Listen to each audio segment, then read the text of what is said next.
ಮಕ್ಕಳ ಮಾತು ದೇಶದ ಪ್ರೀತಿ ಜಕ್ಕಲಿಯಲ್ಲಿ ಸಂವಿಧಾನ ಹಬ್ಬ 77ನೇ ಗಣರಾಜ್ಯೋತ್ಸವ ಆಚರಣೆ ಶಾಲಾ ಮಕ್ಕಳಿಂದ ಆಕರ್ಷಕ ಪಥ ಸಂಚಲನ. ಗದಗ ಜಿಲ್ಲೆಯ ರೋಣ ತಾಲೂಕಿನ ಜಕ್ಕಲಿ ಗ್ರಾಮದ ಸರ್ಕಾರಿ ಮಾದರಿ ಪ್ರಾಥಮಿಕ ಗಂಡು ಮಕ್ಕಳ ಶಾಲೆ, HPKGS ಹೆಣ್ಣು ಮಕ್ಕಳ ಶಾಲೆ ಹಾಗೂ ಕಿರಿಯ ಉರ್ದು ಶಾಲೆಯ ಸಂಯುಕ್ತ ಆಶ್ರಯದಲ್ಲಿ ಇಂದು 77ನೇ ಗಣರಾಜ್ಯೋತ್ಸವವನ್ನು ಅತ್ಯಂತ ಸಡಗರ ಸಂಭ್ರಮದಿಂದ ಆಚರಣೆ ಮಾಡಲಾಗಿದೆ. ಕಾರ್ಯಕ್ರಮದ ಆರಂಭದಲ್ಲಿ GMPS ಶಾಲೆಯ STMC ಅಧ್ಯಕ್ಷರು ಆದ ಅಂದಪ್ಪ ಆರ್ ಮಾದರ ಅವರು ಧ್ವಜಾರೋಹಣ ನೆರವೇರಿಸಿದರು. HPKGS ಶಾಲೆಯಲ್ಲಿ STMC ಅಧ್ಯಕ್ಷರು ಆದ ವೀರಪ್ಪ ಮುಕ್ಕಣ್ಣವರ ಅವರು ರಾಷ್ಟ್ರ ಧ್ವಜವನ್ನು ಹಾರಿಸಿ ಗೌರವ ಸಲ್ಲಿಸಿದರು. ನಂತರ ಶಾಲೆಯ ಗಾಂಧಿ ಭವನದಲ್ಲಿ ಮಹಾತ್ಮ ಗಾಂಧೀಜಿಯವರ ಪ್ರತಿಮೆಗೆ ಪುಷ್ಪಾರ್ಚನೆ ಮಾಡುವುದರ ಮೂಲಕ ಸಾಂಸ್ಕೃತಿಕ ಕಾರ್ಯಕ್ರಮಗಳಿಗೆ ಚಾಲನೆ ಕೊಟ್ಟಿದ್ದಾರೆ. ಕಾರ್ಯಕ್ರಮದ ವಿಶೇಷ ಆಕರ್ಷಣೆಯಾಗಿ ಶಾಲೆಯ ಅನೇಕ ವಿದ್ಯಾರ್ಥಿನಿಯರು ಗಣರಾಜ್ಯೋತ್ಸವದ ಇತಿಹಾಸ, ಸಂವಿಧಾನದ ಮಹತ್ವ ಮತ್ತು ದೇಶ ಕಾಯುವ ಯೋಧರ ಕುರಿತು ಅತ್ಯಂತ ಪ್ರಭಾವಶಾಲಿಯಾಗಿ ಮಾತನಾಡಿದರು. ಪುಟಾಣಿ ಮಕ್ಕಳ ದೇಶಭಕ್ತಿ ನುಡಿಗಳು ನೆರೆದಿದ್ದ ಸಾರ್ವಜನಿಕರ ಮೆಚ್ಚುಗೆಗೆ ಪಾತ್ರವಾದವು. ಇದಕ್ಕೂ ಮುನ್ನ ವಿದ್ಯಾರ್ಥಿಗಳಿಂದ ಸುಶ್ರಾವ್ಯವಾಗಿ ಪ್ರಾರ್ಥನಾ ಗೀತೆ ಗಾಯನ ನಡೆಯಿತು.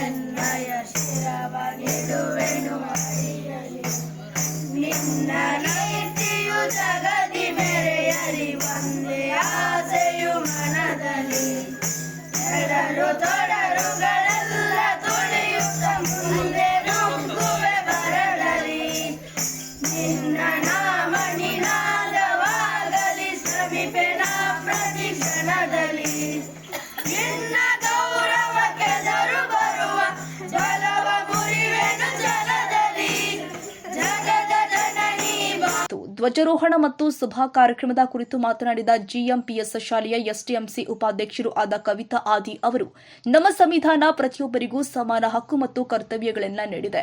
ವಿದ್ಯಾರ್ಥಿಗಳು ಬಾಲ್ಯದಿಂದಲೇ ದೇಶ ಪ್ರೇಮ ಮತ್ತು ಶಿಸ್ತನ್ನು ಮೈಗೂಡಿಸಿಕೊಂಡು ದೇಶದ ಉತ್ತಮ ಪ್ರಜೆಗಳಾಗಬೇಕು ಎಂದಿದ್ದಾರೆ. ಕಾರ್ಯಕ್ರಮದ ಅಧ್ಯಕ್ಷ ನುಡಿಗಳನ್ನಾಡಿದ ಅಂದಪ್ಪ ಆರ್ ಮಾದರ, ಗಣರಾಜ್ಯೋತ್ಸವ ನಮ್ಮ ಪ್ರಜಾಪ್ರಭುತ್ವದ ಶಕ್ತಿಯ ಸಂಕೇತ. ಶಿಕ್ಷಣದ ಜೊತೆಗೆ ಸಂವಿಧಾನದ ಮೌಲ್ಯಗಳನ್ನು ಅರಿಯುವುದು ಇಂದಿನ ಅಗತ್ಯವಾಗಿದೆ. ಶಾಲೆಗಳ ಅಭಿವೃದ್ಧಿಗೆ ಗ್ರಾಮಸ್ಥರ ಸಹಕಾರ ಸದಾ ಇರಲಿ ಅಂತ ಹೇಳಿದ್ರು. ವೇದಿಕೆ ಮೇಲೆ ಇರುವಂತಹ STMC ಸಮಿತಿ ಸದಸ್ಯರಿಗೂ ಮತ್ತು ಶಾಲಾ ಶಿಕ್ಷಕರಿಗೂ ಮತ್ತು ಮಕ್ಕಳಿಗೂ ವಂದಿಸುವುದರೊಂದಿಗೆ ಎಲ್ಲರಿಗೂ ಗಣರಾಜ್ಯೋತ್ಸವದ ಶುಭಾಶಯಗಳನ್ನು ತಿಳಿಸುವುದರೊಂದಿಗೆ ನನಗೆ ಮಾತನಾಡಲಿಕ್ಕೆ ಅವಕಾಶ ಮಾಡಿಕೊಟ್ಟಿರ್ತಕ್ಕಂಥ ಎಲ್ಲರಿಗೂ ಸಭಾ ಕಾರ್ಯಕ್ರಮದ ಬಳಿಕ 3 ಶಾಲೆಗಳ ವಿದ್ಯಾರ್ಥಿಗಳು ಆಕರ್ಷಕ ಸಮವಸ್ತ್ರ ಧರಿಸಿ ಗ್ರಾಮದ ಪ್ರಮುಖ ಬೀದಿಗಳಲ್ಲಿ ಪಥ ಸಂಚಲನ ಮಾಡಿದರು.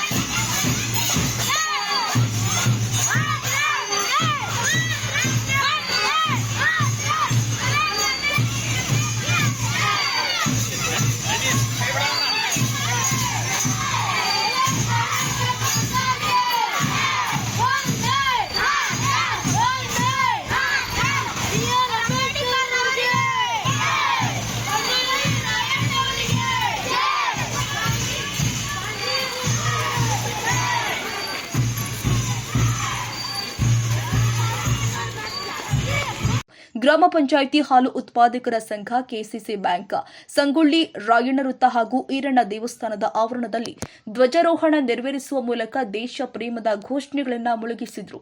ಸಾಂಪ್ರದಾಯಿಕ ಉಡುಗೆ ತೊಟ್ಟ ಮಕ್ಕಳು ಮೆರವಣಿಗೆಗೆ ಕಳೆ ತಂದಿದ್ರು.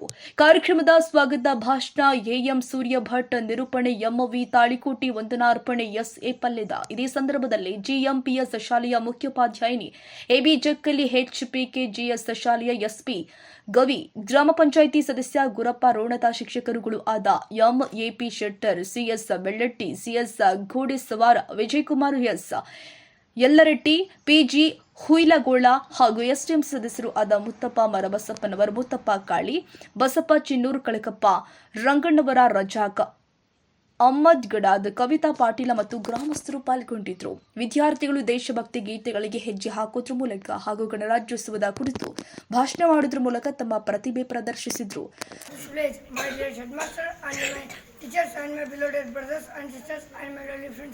I would like to speak about Republic Day function on the stage.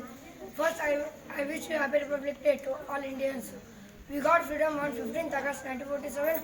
After independence, our great leaders created Indian Constitution. They collected good qualities from many countries' constitution and prepared good constitution in return. So I am very thankful to our great leader under leadership of Dr. B.R. Ambedkar. So I would like to thank one who sacrificed their life and Indian Constitution.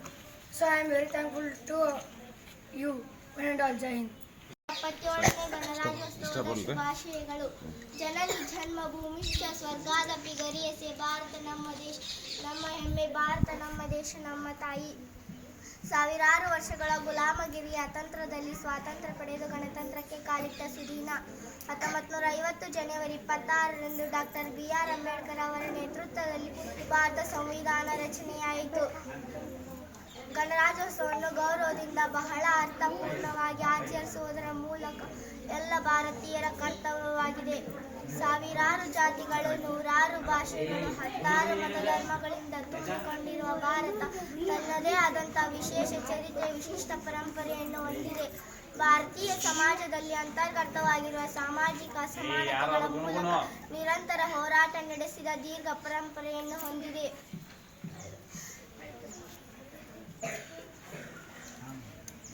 ಮುಟ್ಟಿಸಿಕೊಳ್ಳದವನು ಹುಟ್ಟಿದಾನಿ, ಅಪ್ಪಿಕೊಳ್ಳುವಂತಾದೆ. ಸಮಾನತೆಗಾಗಿ ಹೋರಾಡಿದಾನಿ, ಅಸಾಮಾನ್ಯನಾದೆ. ಕತ್ತಲೆ ಕೋಪದಲ್ಲಿ ಬೆಳೆದನಿ, ಇಡೀ ಸಮಾಜದ ಆಶಾಕಿರಣವಾದೆ. ಶಾಲೆಗೆ ಸೇರಲು ಒದ್ದಾಡಿದ ನೀನೆ, ಪಠ್ಯವಾದೆ, ವಿಶ್ವವಿದ್ಯಾಲಯವಾದೆ. ಸಂಕೋಲೆಗಳ ಬಂದಿಯಾಗಿದ್ದ ನೀನೆ, ಸಂವಿಧಾನದ ಕರ್ತನಾದೆ. ಅಸ್ತಿತ್ವ ಇಲ್ಲದವನಾಗಿದ್ದ ನೀನೆ, ಸಂವಿಧಾನದ ಕರ್ತನಾದೆ. ಇಷ್ಟು ಹೇಳೋಣ ಚಿಕ್ಕ ಭಾಷಣವನ್ನು ಮುಗಿಸುತ್ತೇನೆ. 77ನೇ ಗಣರಾಜ್ಯೋತ್ಸವದ ಶುಭಾಶಯಗಳು. ಜನನಿ ಜನ್ಮಭೂಮಿಶ್ಚ ಸ್ವರ್ಗಾದಪಿ ಗರಿಯಸೆ. ಭಾರತ ನಮ್ಮ ದೇಶ, ನಮ್ಮ ಹೆಮ್ಮೆ. ಭಾರತ ನಮ್ಮ ದೇಶ, ನಮ್ಮ ತಾಯಿ. ಸಾವಿರಾರು ವರ್ಷಗಳ ಗುಲಾಮಗಿರಿಯ ಅತಂತ್ರದಲ್ಲಿ ಸ್ವಾತಂತ್ರ್ಯ ಪಡೆದು ಗಣತಂತ್ರಕ್ಕೆ ಕಾಲಿಟ್ಟ ಸುದೀನ 1950 ಜನವರಿ 26ರಂದು ಡಾಕ್ಟರ್ B.R. ಅಂಬೇಡ್ಕರ್ ಅವರ ನೇತೃತ್ವದಲ್ಲಿ ಭಾರತ ಸಂವಿಧಾನ ರಚನೆಯಾಯಿತು. ಗಣರಾಜ್ಯೋತ್ಸವವನ್ನು ಗೌರವದಿಂದ ಬಹಳ ಅರ್ಥಪೂರ್ಣವಾಗಿ ಆಚರಿಸುವುದರ ಮೂಲಕ ಎಲ್ಲ ಭಾರತೀಯರ ಕರ್ತವ್ಯವಾಗಿದೆ. ಸಾವಿರಾರು ಜಾತಿಗಳು, ನೂರಾರು ಭಾಷೆಗಳು, 16 ಮತಧರ್ಮಗಳಿಂದ ತುಂಬಿಕೊಂಡಿರುವ ಭಾರತ ತನ್ನದೇ ಆದಂಥ ವಿಶೇಷ ಚರಿತ್ರೆ, ವಿಶಿಷ್ಟ ಪರಂಪರೆಯನ್ನು ಹೊಂದಿದೆ. ಭಾರತೀಯ ಸಮಾಜದಲ್ಲಿ ಅಂತರ್ಗತವಾಗಿರುವ ಸಾಮಾಜಿಕ ಅಸಮಾನತೆಗಳ ಮೂಲಕ ನಿರಂತರ ಹೋರಾಟ ನಡೆಸಿದ ದೀರ್ಘ ಪರಂಪರೆಯನ್ನು ಹೊಂದಿದೆ.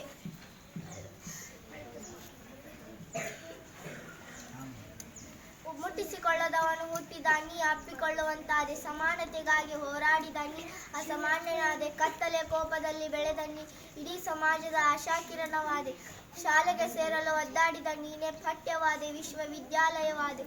ಸಂಕೋಲೆಗಳ ಬಂದಿಯಾಗಿದ್ದ ನೀನೆ, ಸಂವಿಧಾನದ ಕರ್ತನಾದೆ. ಅಸ್ತಿತ್ವ ಇಲ್ಲದವನಾಗಿದ್ದ ನೀನೆ, ಸಂವಿಧಾನದ ಕರ್ತನಾದೆ. ಇಷ್ಟು ಹೇಳೋಣ ಚಿಕ್ಕ ಭಾಷಣವನ್ನು ಮುಗಿಸುತ್ತೇನೆ. ಗೌರವಾನ್ವಿತ ಅಧ್ಯಕ್ಷರೇ, ಅತಿಥಿಗಳೇ ಹಾಗೂ ನನ್ನ ಶಿಕ್ಷಕರ, ಪೋಷಕರೇ ಹಾಗೂ ನನ್ನ ಸಹೋದರ ಸಹೋದರಿಯರಿಗೆ ಬೆಳಗಿನ ಶುಭೋದಯ ಮತ್ತು 76ನೇ ಗಣರಾಜ್ಯೋತ್ಸವ ಶುಭಾಶಯಗಳು. ಬ್ರಿಟಿಷ್ ಆಳ್ವಿಕೆಯಿಂದ ನಮ್ಮ ದೇಶವು 1940ರಲ್ಲಿ ಸ್ವತಂತ್ರವಾದ ಬಳಿಕ ತನ್ನದೇ ಆದ ಸಂವಿಧಾನ ಹೊಂದಿರಲಿಲ್ಲ. ಬದಲಿಗೆ ಬ್ರಿಟಿಷರು ಜಾರಿಗೆ ತನ್ನ ಕಾನೂನುಗಳಿಂದ ಆಡಳಿತ ನಡೆಸುತ್ತಿತ್ತು. ನಂತರ ಡಾಕ್ಟರ್ B.R. ಅಂಬೇಡ್ಕರ್ ನೇತೃತ್ವದ ಸಮಿತಿ ಸಲ್ಲಿಸಿತು. ಇದನ್ನು ನವೆಂಬರ್ 26, 1949ರಂದು ಅಂಗೀಕರಿಸಲಾಯಿತು ಮತ್ತು ಅಧಿಕೃತವಾಗಿ ಜನವರಿ 1950ರಂದು ಜಾರಿಗೆ ತರಲಾಯಿತು. ಭಾರತೀಯ ಸಂವಿಧಾನವು ಜನವರಿ 26ರಂದು ಅಸ್ತಿತ್ವಕ್ಕೆ ಬಂದಿತು. ಭಾರತ ರಾಜ್ಯವನ್ನು ಆಳುವ ಶಾಸಕಾಂಗ, ನ್ಯಾಯ ಒದಗಿಸುವ ನ್ಯಾಯಾಂಗ ಹಾಗೂ ಜನರಿಗಾಗಿ ಮಾಡುವ ಕಾರ್ಯಗಳು ಹೇಗಿರಬೇಕು, ಯಾವೆಲ್ಲ ನೀತಿ ನಿಯಮ ಕಟ್ಟಳೆಗಳನ್ನು ಅವರು ಪಾಲಿಸಬೇಕು ಎಂಬೆಲ್ಲ ಸೂಚನೆಗಳನ್ನು ಹಾಕಿಕೊಟ್ಟ ಸಮಗ್ರ ಮಾಹಿತಿ ಗುಚ್ಛವು ನಮ್ಮ ಸಂವಿಧಾನ ಎಂದು ಹೇಳಬಹುದು. ಸುದೀರ್ಘ ಸ್ವಾತಂತ್ರ್ಯ ಸಂಗ್ರಾಮ ಮತ್ತು ಲಕ್ಷಾಂತರ ತ್ಯಾಗ ಮತ್ತು ಬಲಿದಾನಗಳ ನಂತರ ನಮ್ಮ ದೇಶ ಆಗಸ್ಟ್ 15, 1940ರಲ್ಲಿ ಸ್ವತಂತ್ರವಾಯಿತು. ಆದರೆ ಇನ್ನೂ ಈ ಸ್ವಾತಂತ್ರ್ಯವು ಅಪೂರ್ಣವಾಯಿತು, ಏಕೆಂದರೆ ಆ ಸಮಯದಲ್ಲಿ ನಮ್ಮ ದೇಶವು 10 ತುಂಡುಗಳಾಗಿ ವಿಭಜಿಸಲ್ಪಟ್ಟಿತು. ಇಷ್ಟು ನಾನು ಭಾಷೆ ಹೆಸರು ಪಾರ್ವತಿ ಮಂಜುನಾಥ್ ಪಲ್ಲೇದ್. ಪ್ರಥಮವಾಗಿ ಎಲ್ಲರಿಗೂ ಗಣರಾಜ್ಯೋತ್ಸವದ ಶುಭಾಶಯಗಳು. ಈ ಸಂದರ್ಭದಲ್ಲಿ ಗಣರಾಜ್ಯೋತ್ಸವದ ಬಗ್ಗೆ ಒಂದೆರಡು ಮಾತನಾಡಲು ಬಯಸುತ್ತೇನೆ. ನಾವು ಜನವರಿ 26ರಂದು ಗಣರಾಜ್ಯೋತ್ಸವ ದಿನವನ್ನಾಗಿ ಆಚರಿಸುತ್ತೇವೆ. ಜನವರಿ 26, 1950ರಂದು ಭಾರತದ ಸಂವಿಧಾನವು ಜಾರಿಗೆ ಬಂದಿತು. ಸಂವಿಧಾನವು ಜಾರಿಗೆ ಬಂದಿದ್ದರಿಂದ ನಮ್ಮ ಹಕ್ಕು, ಕರ್ತವ್ಯಗಳು, ಪ್ರಜಾಪ್ರಭುತ್ವ, ಸಮಾನತೆ, ಸ್ವಾತಂತ್ರ್ಯತೆ ಎಲ್ಲವೂ ಸಿಕ್ಕಿತು. ಡಾಕ್ಟರ್ BR ಅಂಬೇಡ್ಕರ್ ಅವರು ಭಾರತದ ಸಂವಿಧಾನದ ಪಿತಾಮಹರಾಗಿದ್ದರು. ಗಣರಾಜ್ಯೋತ್ಸವವು ಭಾರತದ ರಾಷ್ಟ್ರೀಯ ಹಬ್ಬವಾಗಿದೆ. ಸ್ವಾತಂತ್ರ್ಯಕ್ಕೆ ಹಾಗೂ ಸಂವಿಧಾನ ರಚಿಸಲು ಶ್ರಮಿಸಿದ ಎಲ್ಲ ಹೋರಾಟಗಾರರನ್ನು ಸ್ಮರಿಸುವ ದಿನವಾಗಿದೆ. ಈ ದಿನವು ಭಾರತದ ಪ್ರಜಾಪ್ರಭುತ್ವ ಸ್ಥಾಪನೆಯಾದ ದಿನವಾಗಿದೆ. ಭಾರತವು ವಿಶ್ವದ ಅತಿ ದೊಡ್ಡ ಲಿಖಿತ ಸಂವಿಧಾನವನ್ನು ಹೊಂದಿರುವ ರಾಷ್ಟ್ರವಾಗಿದೆ. ಈ ದೇಶವು ಏಕತೆ ಮತ್ತು ವೈವಿಧ್ಯತೆಯ ಸಂಕೇತವಾಗಿ ಆಚರಿಸುತ್ತೇವೆ. ಈ ದಿನಕ್ಕೆ ಕಾರಣರಾದ ಎಲ್ಲ ಹೋರಾಟಗಾರರನ್ನು ಗೌರವಿಸಬೇಕು. ಮೊದಲು ಭಾರತವನ್ನು ಬ್ರಿಟಿಷರು 200ಕ್ಕೂ ಹೆಚ್ಚು ವರ್ಷಗಳ ಕಾಲ ಆಳಿದರು. ಗಣರಾಜ್ಯೋತ್ಸವವನ್ನು ದೇಶಾದ್ಯಂತ ಸಡಗರ ಸಂಭ್ರಮದಿಂದ ಆಚರಿಸಲಾಗುತ್ತದೆ. ಈ ಸುದೀರ್ಘ ವರ್ಷಗಳ ಸ್ವಾತಂತ್ರ್ಯದ ಹೋರಾಟದ ನಂತರ ಭಾರತವನ್ನು ಗಣರಾಜ್ಯವೆಂದು ಘೋಷಿಸಿದಾಗಿನಿಂದ ಪ್ರತಿಯೊಬ್ಬ ಭಾರತೀಯರಿಗೆ ಈ ದಿನವು ಬಹಳ ಮಹತ್ವದ್ದಾಗಿದೆ. ಗಣರಾಜ್ಯೋತ್ಸವ ದಿನವನ್ನು ರಾಷ್ಟ್ರೀಯ ರಜಾ ದಿನವಾಗಿದ್ದು, ಈ ದಿನವನ್ನು ಎಲ್ಲರೂ ಸಂತೋಷದಿಂದ ಆಚರಿಸುತ್ತಾರೆ ಎಂದು ತಿಳಿಸುತ್ತಾ ನನ್ನ ಈ ಚಿಕ್ಕ ಭಾಷಣಕ್ಕೆ ಚೊಕ್ಕ ವಿರಾಮ ನೀಡುತ್ತಿದ್ದೇನೆ. ಜೈ ಹಿಂದ್. ನಾನು 6ನೇ ತರಗತಿಯಲ್ಲಿ ಓದುತ್ತಿದ್ದೇನೆ. ನನ್ನ ಗೌರವಾನ್ವಿತ ಅಧ್ಯಕ್ಷರೇ, ಅತಿಥಿಗಳೇ ಹಾಗೂ ಶಿಕ್ಷಕರೇ, ಪೋಷಕರೇ, ಸಹೋದರ ಸಹೋದರಿಯರೇ, ಬೆಳಗಿನ ಶುಭೋದಯ ಮತ್ತು 77ನೇ ಗಣರಾಜ್ಯೋತ್ಸವ ಶುಭಾಶಯಗಳು. ಬ್ರಿಟಿಷ್ ಆಳ್ವಿಕೆಯಿಂದ ನಮ್ಮ ದೇಶ 1947ರಲ್ಲಿ ಸ್ವಾತಂತ್ರ್ಯವಾದ ಬಳಿಕ ನಮ್ಮ ದೇಶ ತನ್ನದೇ ಆದ ಸಂವಿಧಾನ ಹೊಂದಿರಲಿಲ್ಲ. ಬದಲಿಗೆ ಭಾರತವು ಬ್ರಿಟಿಷರು ಜಾರಿಗೆ ತಂದ ಕಾನೂನುಗಳಿಂದ ಆಡಳಿತ ನಡೆಸುತ್ತಿತ್ತು. ನಂತರ ತಿದ್ದುಪಡಿಗಳ ನಂತರ ಡಾಕ್ಟರ್ BR ಅಂಬೇಡ್ಕರ್ ನೇತೃತ್ವದ ಸಮಿತಿ ಭಾರತೀಯ ಸಂವಿಧಾನದ ಕರಡನ್ನು ಸಲ್ಲಿಸಿತು. ಇದನ್ನು ನವೆಂಬರ್ 26, 1949ರಂದು ಅಂಗೀಕರಿಸಲಾಯಿತು ಮತ್ತು ಅಧಿಕೃತವಾಗಿ ಜನವರಿ 26, 1950ರಂದು ಜಾರಿಗೆ ತರಲಾಯಿತು. ಭಾರತೀಯ ಸಂವಿಧಾನವು ಜನವರಿ 26ರಂದು ಅಸ್ತಿತ್ವಕ್ಕೆ ಬಂದಿತು. ಭಾರತದ ಪ್ರಜೆಗಳನ್ನು ಆಳುವ ಶಾಸಕಾಂಗ, ನ್ಯಾಯ ಒದಗಿಸುವ ನ್ಯಾಯಾಂಗ ಹಾಗೂ ಜನರಿಗೆ ಮಾಡುವ ಕಾರ್ಯಗಳು ಹೇಗಿರಬೇಕು, ಯಾವೆಲ್ಲ ನೀತಿ ನಿಯಮಗಳನ್ನು, ಕಟ್ಟಳೆಗಳನ್ನು ಅವರು ಪಾಲಿಸಬೇಕು ಎಂಬೆಲ್ಲ ಸೂಚನೆಗಳನ್ನು ಹಾಕಿಕೊಟ್ಟ ಸಮಗ್ರ ಮಾಹಿತಿ ವಿಷಯವು ನಮ್ಮ ಭಾರತೀಯ ಸಂವಿಧಾನ ಎಂದು ಹೇಳಬಹುದು. ಸುದೀರ್ಘ ಸ್ವಾತಂತ್ರ್ಯ ಸಂಗ್ರಾಮ ಮತ್ತು ಲಕ್ಷಾಂತರ ತ್ಯಾಗ ಮತ್ತು ಬಲಿದಾನಗಳ ನಂತರ ನಮ್ಮ ದೇಶ ಆಗಸ್ಟ್ 15, 1947ರಂದು ಸ್ವತಂತ್ರವಾಯಿತು. ಆದರೆ ಇನ್ನು ಈ ಸ್ವಾತಂತ್ರ್ಯ ಅಪೂರ್ಣವಾಗಿತ್ತು, ಏಕೆಂದರೆ ಆ ಸಮಯದಲ್ಲಿ ನಮ್ಮ ದೇಶ ಅನೇಕ ತುಂಡುಗಳಾಗಿ ವಿಭಜಿಸಲ್ಪಟ್ಟಿತ್ತು. ಇದು ದೇಶದ ಒಂದು ದೊಡ್ಡ ಸವಾಲಾಗಿತ್ತು, ಏಕೆಂದರೆ ನಮ್ಮ ದೇಶಕ್ಕೆ ತನ್ನದೇ ಆದ ಯಾವುದೇ ಲಿಖಿತ ಸಂವಿಧಾನ ಇರಲಿಲ್ಲ. ವ್ಯಕ್ತಿಯಾಗಲಿ ದೇಶವಾಗಲಿ ಇಲ್ಲದೆ ಯಾವ ಅಭಿವೃದ್ಧಿಗೆ ಸಾಧ್ಯವಿಲ್ಲ. ಇದನ್ನು ಗಮನದಲ್ಲಿಟ್ಟುಕೊಂಡು 299 ಸದಸ್ಯರನ್ನು ಹೊಂದಿರುವಂತಹ ಸಂವಿಧಾನ ಸಭೆಯನ್ನು ರಚಿಸಲಾಯಿತು. ಡಾಕ್ಟರ್ ರಾಜೇಂದ್ರ ಪ್ರಸಾದ್ ಈ ಸಂವಿಧಾನ ಸಭೆಯ ಅಧ್ಯಕ್ಷತೆ ವಹಿಸಿದ್ದರು. ಇದರ ಮೊದಲ ಸಭೆಯು ಡಿಸೆಂಬರ್ 1946ರಲ್ಲಿ ನಡೆಯಿತು ಮತ್ತು 2 ವರ್ಷ 11 ತಿಂಗಳು 18 ದಿನಗಳಲ್ಲಿ ಇದು ಅಂತಿಮವಾಗಿ ನವೆಂಬರ್ 26, 1949ರಂದು ಪೂರ್ಣಗೊಂಡಿತು. ಇದನ್ನು ಜನವರಿ 26, 1950ರಂದು ದೇಶಾದ್ಯಂತ ಜಾರಿಗೆ ತರಲಾಯಿತು. ಸಂವಿಧಾನ ಜಾರಿಗೆ ಬಂದ ಮೇಲೆ ಪ್ರಜೆಗಳ ಅಸ್ತಿತ್ವಕ್ಕೆ ಬಂದಿತು. ಈ ದಿನವನ್ನು ಗಣರಾಜ್ಯೋತ್ಸವ ಆಯ್ಕೆ ಮಾಡದ ಕಾರಣ ಇದರಿಂದ ಒಂದು ಐತಿಹಾಸಿಕ ಅರಿವಿದೆ. ಇದರಿಂದ ದೊಡ್ಡ ಕಾರಣವಿದೆ. ಈ ದಿನ ಜನವರಿ 26, 1950 ಕಾಂಗ್ರೆಸ್ಸಿನ ಲಾಹೋರ್ ಅಧಿವೇಶನದಲ್ಲಿ ರಾವಿನಡಿಯ ದಡದಲ್ಲಿ ಪೂರ್ಣ ಸ್ವರಾಜ್ಯ ಘೋಷಿಸಲಾಯಿತು. ನಮ್ಮ ಸಂವಿಧಾನ ಸಭೆಯನ್ನು ಸದಸ್ಯರೆಂದು ನನ್ನ ಭಾಷಣಕ್ಕೆ ಮುಕ್ತಿ ನೀಡುತ್ತೇನೆ.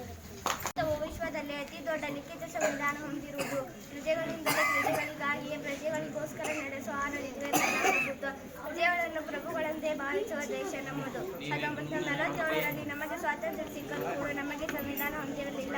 1950ರಲ್ಲಿ 26ರಂದು ಸಂವಿಧಾನ ಸ್ಥಾಪನೆಯಾದಂತಿತ್ತು. ಇದನ್ನು ನಾವು ಗೌರವಿಸಿ ಗಣರಾಜ್ಯೋತ್ಸವವನ್ನು ಆಚರಿಸುತ್ತಿದ್ದೇವೆ. ಎಲ್ಲರಿಗೂ ಗಣರಾಜ್ಯೋತ್ಸವದ ಶುಭಾಶಯಗಳನ್ನು ತಿಳಿಸುತ್ತಾ ನಾನು ಚಿಕ್ಕ ಭಾಷಣವನ್ನು ಮುಗಿಸುತ್ತೇನೆ. ಚಲೋದು ಇಂದು ಜನವರಿ 26 ಹಾಗೂ ಮೊದಲನೆಯದಾಗಿ ಎಲ್ಲರಿಗೂ ಗಣರಾಜ್ಯೋತ್ಸವದ ದಿನದ ಶುಭಾಶಯಗಳು. ಈ ದಿನವನ್ನು ನಮ್ಮ ಸಂವಿಧಾನ ಜಾರಿಗೆ ಬಂದಿತು. ನಾವೆಲ್ಲರೂ ನಮ್ಮ ಸಂವಿಧಾನವನ್ನು ಪ್ರೀತಿಸಬೇಕು, ಗೌರವಿಸಬೇಕು ಎಂದು ತಿಳಿಸುತ್ತಾ ನನ್ನ ಭಾಷಣವನ್ನು ಜನಜಿ ಬರ್ತೀನಿ. ಹಾಗೂ ನನ್ನ ಸಹಪಾಠಿಗಳೇ, ಎಲ್ಲರಿಗೂ 77ನೇ ಗಣರಾಜ್ಯೋತ್ಸವದ ಹಾರ್ದಿಕ ಶುಭಾಶಯಗಳು.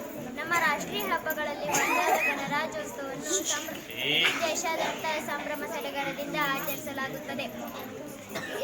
ಆಗಸ್ಟ್ 15, 1947ರಂದು ಭಾರತವು ಬ್ರಿಟಿಷರಿಂದ ಸ್ವತಂತ್ರವಾಯಿತು. ನಂತರ ಆಗಸ್ಟ್ 29ರಂದು ಡಾಕ್ಟರ್ ಬಿ ಆರ್ ಅಂಬೇಡ್ಕರ್ ಅವರ ನೇತೃತ್ವದಲ್ಲಿ ಒಂದು ಕರಡು ಸಮಿತಿಯನ್ನು ರಚಿಸಲಾಯಿತು. ಈ ಸಮಿತಿ ಸಂವಿಧಾನದ ಕರಡು ಪ್ರತಿಯನ್ನು ರಚಿಸಿ ಶಾಸನ ಸಭೆಯಲ್ಲಿ ಮಂಡಿಸಿತು. ಇದು 26 ನವೆಂಬರ್ 1949ರಂದು ಅಂಗೀಕರಿಸಲ್ಪಟ್ಟ. ಅನೇಕ ಪರಿಶೀಲನೆ ಮತ್ತು ತಿದ್ದುಪಡಿಗಳ ನಂತರ ಜನವರಿ 26 ಮತ್ತು 1950ರಂದು ಭಾರತದ ಸಂವಿಧಾನವು ಜಾರಿಗೆ ಬಂದಿತು ಮತ್ತು ಈ ದಿನದಂದು ಸಂಗೊಳ್ಳಿ ರಾಯಣ್ಣನ ಪುಣ್ಯತಿಥಿ ಎಂದು ತಿಳಿಸುತ್ತಾ ನನ್ನ ಪುಟ್ಟ ಭಾಷಣವನ್ನು ಮುಗಿಸುತ್ತೇನೆ. ನೀಟ ನಿಲ್ರಿಪ್ಪ.